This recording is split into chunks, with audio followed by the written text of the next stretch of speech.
Personality of Godhead. That's the only way that works in this age. If you try the other ways, yoga, karma, jnana, you will fail. That's given in the Vedas. Nastyeva, nastyeva, nastyeva. Only by Harinam, Harinam, Harinam. 3 times given. Harinam means chanting in the offensive stage, the neophyte stage. And the second time, Harinam means chanting in the clearing stage, the intermediate stage.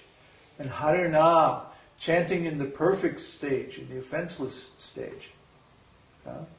Spontaneous devotion.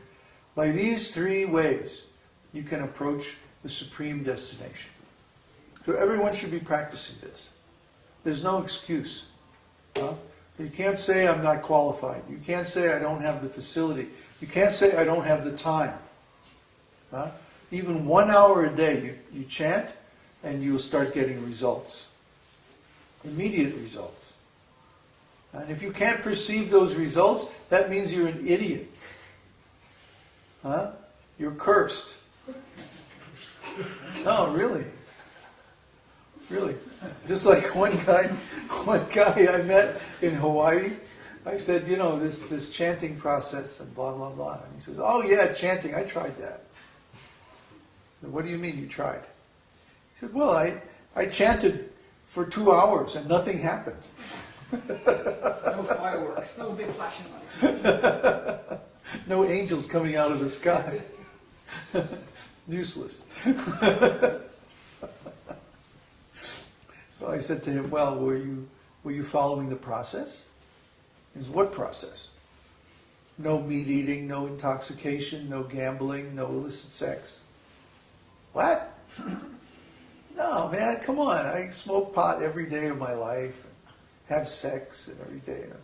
I said, well, of course, you're not going to get any result. You weren't following the process. Oh, man, I don't believe in all those rules and all that stuff. Well, then you're not going to get any result. Harinam means you chant the name of the Lord offenselessly by following the process. You have to follow the instructions. If you go in the chemistry lab in school and just take a bunch of chemicals off the shelf and start throwing them together, who knows what's going to happen? Probably it's going to blow up in your face. You have to follow the procedure given in the chemistry book. Then you get the result. Do you think that experiments in consciousness are going to be any different? Just because you have a consciousness laboratory already built in, that doesn't mean it's any different from any other kind of science. You have to follow the procedure. You have to follow the rules. Otherwise, you don't know what the result is going to be.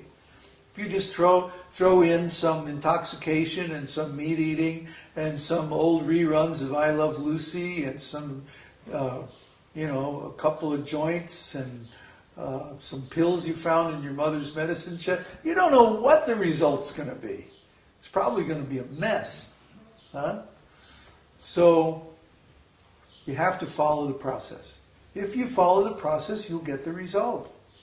It's so simple, but you have to do it. You actually have to do it. It's not enough to just sit there and think about it. It's not enough to just read the books. I mean, that's very nice. If you read the books, that's very good. You'll get some knowledge. But unless you put that knowledge into practice, it's basically not going to give you the result.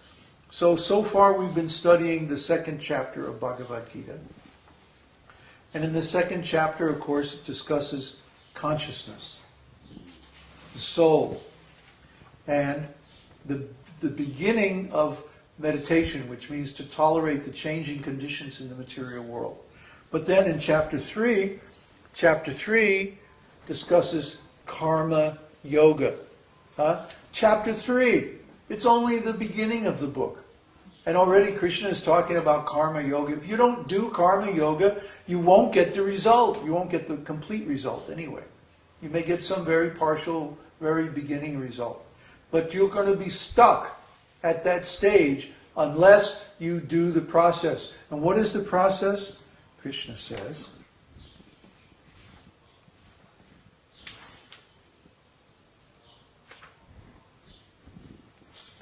Well, I'll just read the whole thing. Arjuna says, O Janardana, O Keshava, why do you urge me to engage in this ghastly warfare if you think that intelligence is better than fruitive work? My intelligence is bewildered by your equivocal instructions. Therefore, please tell me decisively what is best for me.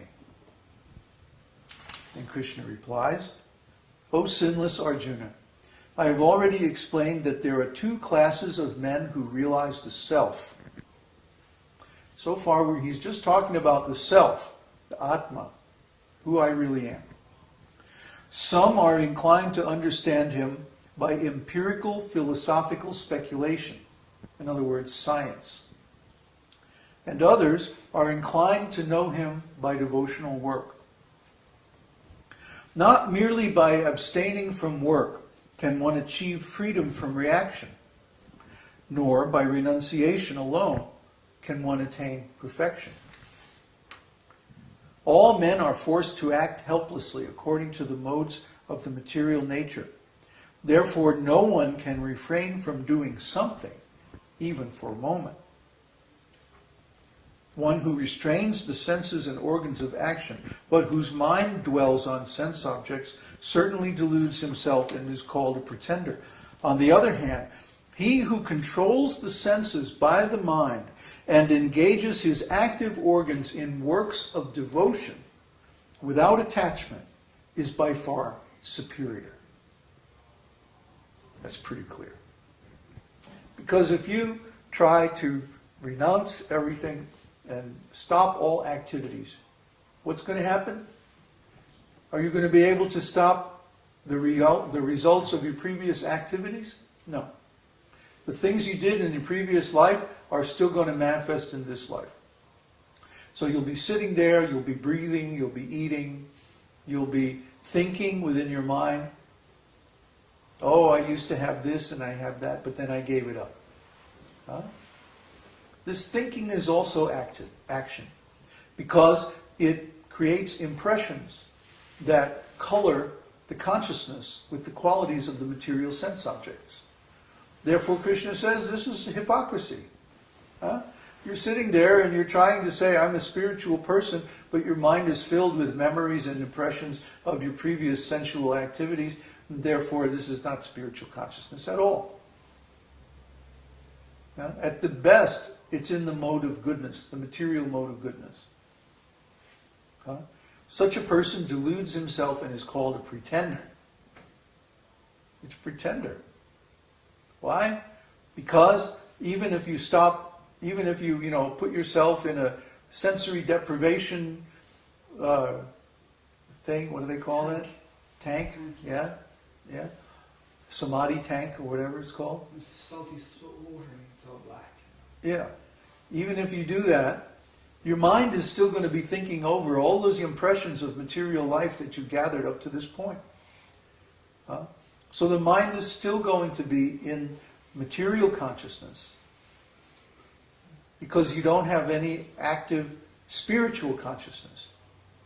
To replace those material impressions with spiritual impressions, you have to perform equivalent work with the material senses, but for the purpose of spiritual advancement. That's what Kṛṣṇa means when he says, engage the active organs in works of devotion. And then in the 3rd chapter, and again in the 5th chapter, Kṛṣṇa talks about the act of sacrifice.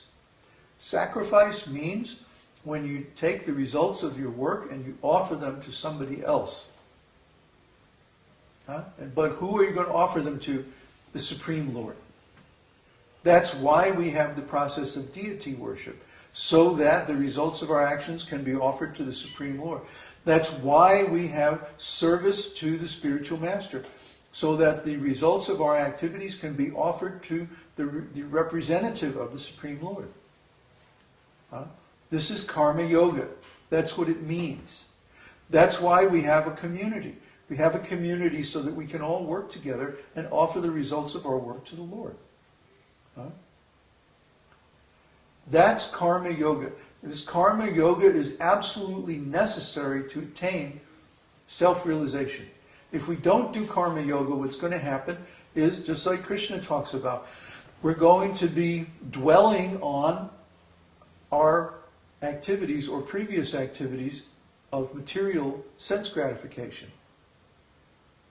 We won't be able to help it. The mind operates by association. So every time we see a beautiful member of the opposite sex, then we're going to think of sex life. It doesn't matter whether we're trying to attain spiritual life or not. Why? Because the mind is full of impressions of sex life from the past, and then every time, by association, those impressions will be recalled, and then there we go again, creating more impressions of material quality. Huh?